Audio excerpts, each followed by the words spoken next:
जय हिंद दोस्तों, मैं निधिबेन चौहान। तो स्टार्ट करते हैं फर्स्ट चैप्टर जिसका नाम है हिसाबी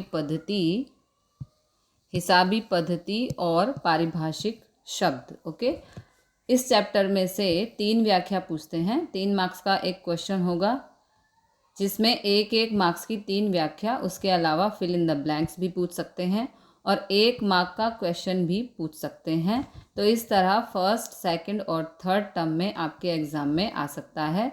स्टार्टिंग हम लोग प्रस्तावना से करेंगे, थोड़ा कंसेप्ट क्लियर करेंगे और उसके बाद इस चैप्टर की जो व्याख्या है, पारिभाषिक शब्द है, वो हम समझेंगे। तो जब से मानव संस्कृति की शुरुआत हुई तब से मनुष्य एक दूसरे के ऊपर डिपेंड रहा है, एक दूसरे के साथ कई तरह का लेन देन करता रहा है। वस्तु या चीज़ एक दूसरे के साथ लेन देन करना मीन्स एक्सचेंज। लेकिन आज से हज़ारों वर्ष पहले जब कोई माध्यम उपस्थित नहीं था तब लोग कैसे एक दूसरे के साथ लेन देन करते थे? आजकल जैसे हम लोग कोई चीज़ या वस्तु खरीदते हैं या बेचते हैं तो हम लोग रुपए का यूज़ करते हैं, लेकिन जब रुपए नहीं थे उस समय लोग साटा पद्धति के माध्यम से लेन देन करते थे, जिसे इंग्लिश में कहते हैं बार्टर सिस्टम। ये साटा पद्धति मतलब जैसे मैं एक अनाज का व्यापारी हूँ, अनाज की दुकान है और आपकी कपड़े की दुकान है। मानो कि मुझे कपड़े लेने हैं तो मैं आपकी शॉप पर आकर एक जोड़ी कपड़े लेती हूँ और इसके बदले में मेरे पास रुपए तो नहीं, बहुत सालों पहले की बात कर रहे हैं। आप मुझे कहोगे कि मैडम एक जोड़ी कपड़े के बदले आप अनाज के व्यापारी हो तो आप मुझे 10 केजी गेहूँ दे दो और मुझे ठीक लगेगा, तो हम दोनों के बीच एक डील होगी। मैं कपड़े का एक जोड़ी लेती हूँ, इसके बदले में आपको 10 केजी गेहूँ दूंगी। तो इसे कहते हैं साटा पद्धति, जिसमें वस्तु का लेन देन करके दोनों पार्टी एक दूसरे के साथ ट्रांजैक्शन करें। लेकिन साटा पद्धति में कई बार मुश्किल होती थी, जैसे कि एक जोड़ी कपड़े के बदले में आप अगर ऐसा कहो कि मैडम हमें तो 20 केजी गेहूँ चाहिए, तो मैं कहूँगी 20 केजी गेहूँ मैं एक जोड़ी कपड़ा नहीं आता है, मैं सिर्फ आपको 10 केजी गेहूँ ही दे सकती हूँ। तो आप कहोगे 10 केजी गेहूँ में हम आपको एक जोड़ी कपड़े नहीं देंगे। तो कई बार ऐसी समस्या की वजह से दोनों के बीच में सहमति नहीं बनती, तो डील नहीं हो सकती और लेन देन नहीं हो सकता। तो कई बार ऐसा होता था, तो लोगों को एक ऐसे माध्यम की ज़रूरत पड़ी कि जो सर्व स्वीकृत हो, सभी उस माध्यम को अपना सकें और उस माध्यम के द्वारा सभी अपना लेन देन कर सकें। और वो माध्यम मीन्स रुपए। आज से कई सालों पहले राजाशाही के समय में कॉइन्स होते थे, सभी राज्यों के अपने अपने सिक्के होते थे और उन कॉइन्स के बदले में सभी वस्तुओं की खरीद बेच करते थे। जैसे जैसे समय बदलता गया, कॉइन्स की जगह नोट ने ले ली। 1 रुपये की नोट, 2 रुपये की नोट, 5 रुपये की नोट, 10 रुपये की नोट और अभी तो 2000 की सबसे बड़ी नोट है। इससे आगे टेक्नोलॉजी बढ़ी तो प्लास्टिक मनी आया, डेबिट कार्ड, क्रेडिट कार्ड और आज हम यूज़ करते हैं फ़ोन पे, पेटीएम, गूगल पे। तो जैसे जैसे वक्त बदलता गया वैसे वैसे चीज़ें बदलती गई और जो ज़रूरी थे, इंटरनेट बैंकिंग हम लोग करते हैं। समय के साथ साथ करेंसी का भी विकास होता गया। अब यहाँ एक प्रश्न उठता है कि जो अकाउंट हम सीखने जा रहे हैं, इसकी स्टार्टिंग किसने की, कैसे इसकी शुरुआत हुई? तो भारत में आपने नाम सुना होगा चाणक्य, जो बहुत बुद्धिमान व्यक्ति थे। चाणक्य एक अर्थशास्त्री थे और उन्होंने अपनी अर्थशास्त्र की बुक में बार बार कहा है कि जो भी अपना लेन देन होता है, हम किसी भी वस्तु का लेन देन करते हैं, इन सब का हिसाब रखना बहुत ज़रूरी है। तो भारत में हिसाब किताब रखने का सबसे पहला श्रेय दिया जाता है, लेकिन पूरी दुनिया में इटली के गणित Shastri Luca Pacioli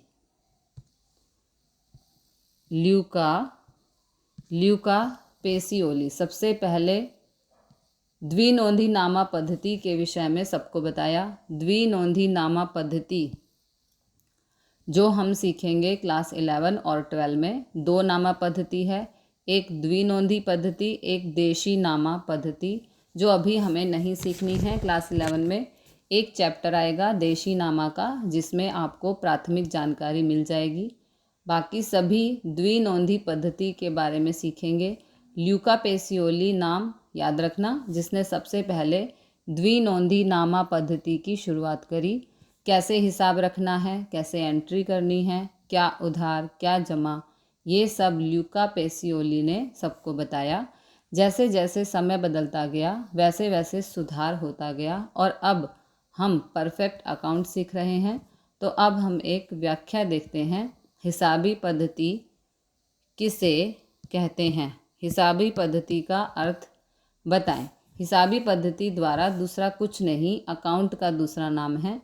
account means क्या, ऐसे आपको पूछ सकते हैं। हिसाबी पद्धति क्या है, ऐसे भी पूछ सकते हैं। तो नामा की जगह हिसाबी पद्धति का उपयोग किया है, दोनों एक ही चीज़ हैं। तो हिसाबी पद्धति की व्याख्या आपको याद करनी है, 1 मार्क में पूछ सकते हैं। तो अब सबसे पहले व्याख्या पढ़ते हैं। हिसाबी पद्धति यह व्यवहार और घटना जो वित्तीय लक्षण रखती हो उसे द्रव्य के स्वरूप में रखने की, वर्गीकरण करने की तथा निष्कर्ष निकालकर उसके परिणामों के अर्थघटन करने की कला है। नोटबुक में लिखना, हिसाबी बुक में लिखना। अब तो कंप्यूटर में टैली यूज़ करते हैं।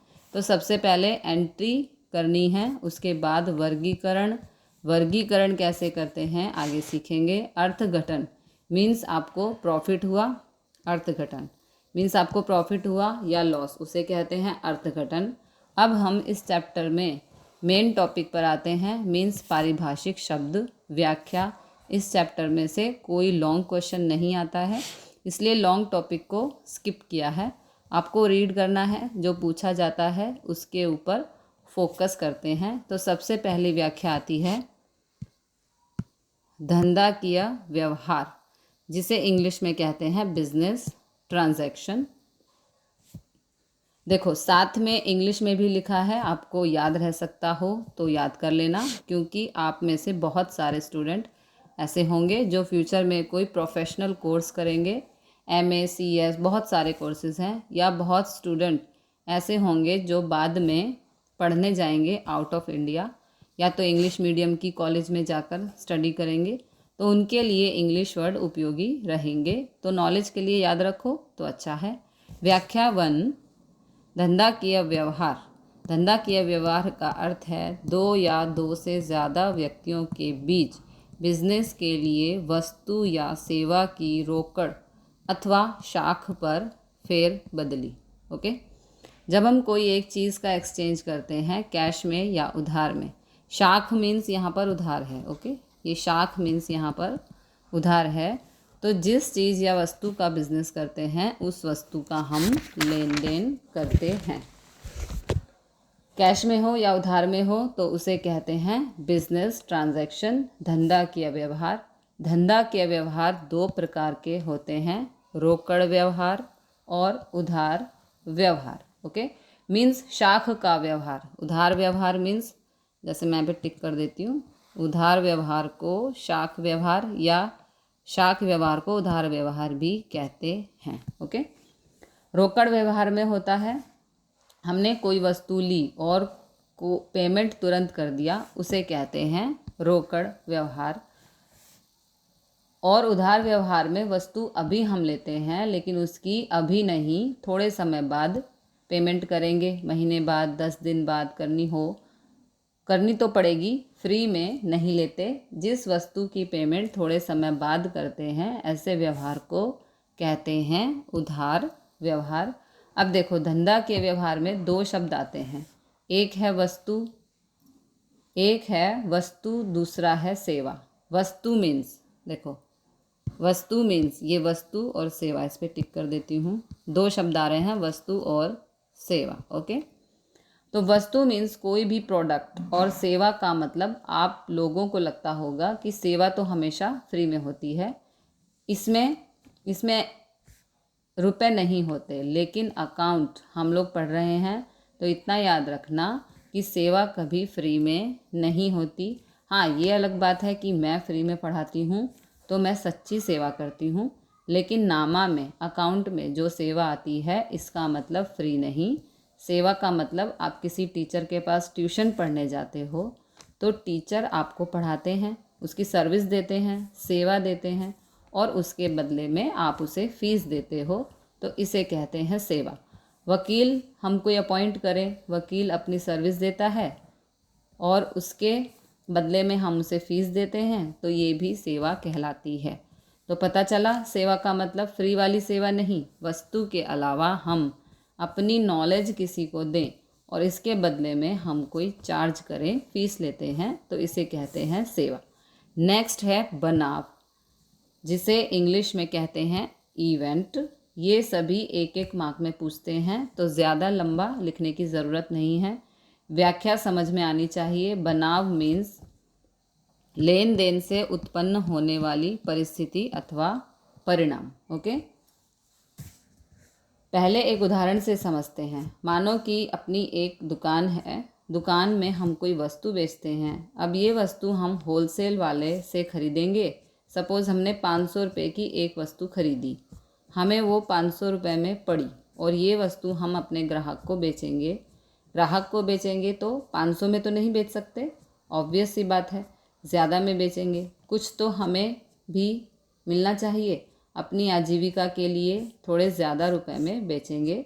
सपोज़ 500 रुपये की वस्तु मैंने 700 रुपये में सेल की, मुझे 200 रुपये का प्रॉफिट हुआ, तो 200 रुपये एक परिणाम मिला। पूरा व्यवहार हुआ 500 रुपये में, वस्तु खरीदी और 700 में बेची, इसका परिणाम आया 200 का प्रॉफिट। तो ये पूरा प्रोसेस होने के बाद जो परिणाम आया उसे कहते हैं बनाव अथवा घटना। ओके, घटना अथवा इवेंट। चलो नेक्स्ट डेफिनेशन, पूंजी। पूंजी जिसे इंग्लिश में कहते हैं कैपिटल। ये डेफिनेशन अगले सभी चैप्टर में आने वाली है, तो ध्यान से समझने की ज़रूरत है। पूंजी जिसे इंग्लिश में कहते हैं कैपिटल। तो कई बार आपने सुना होगा कि मेरे पास पूंजी नहीं है इसलिए मैं कोई बिज़नेस शुरू नहीं कर सकता। अगर मेरे पास पूंजी होती तो मैं ये बिज़नेस कर सकता था। पूंजी मतलब यदि हमें कोई बिज़नेस शुरू करना है उसके लिए बहुत सारे रुपए चाहिए। अगर वो रुपए अपने पास हो, वो रुपए अपने बिज़नेस में इन्वेस्ट करके अपना बिज़नेस शुरू कर सकते हैं, तो इसे कहते हैं पूंजी।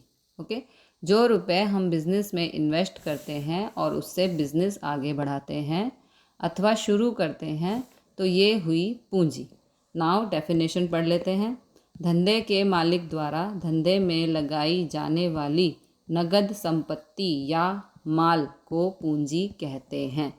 बिज़नेस शुरू करने के लिए बिज़नेस के मालिक द्वारा जो इन्वेस्ट करते हैं उसे पूंजी कहते हैं। माना कि मुझे एक बिज़नेस स्टार्ट करना है और 50,000 नगद में लाई, 50,000 में नगद लाई और बिज़नेस शुरू किया। इसके अलावा मेरे पास 10,000 का माल पड़ा है जो मैं बिज़नेस में लाकर उसे सेल करूँगी, और दुकान में फ़र्नीचर भी चाहिए, तो घर पे थोड़ा फ़र्नीचर पड़ा था जिससे अभी काम चल जाएगा।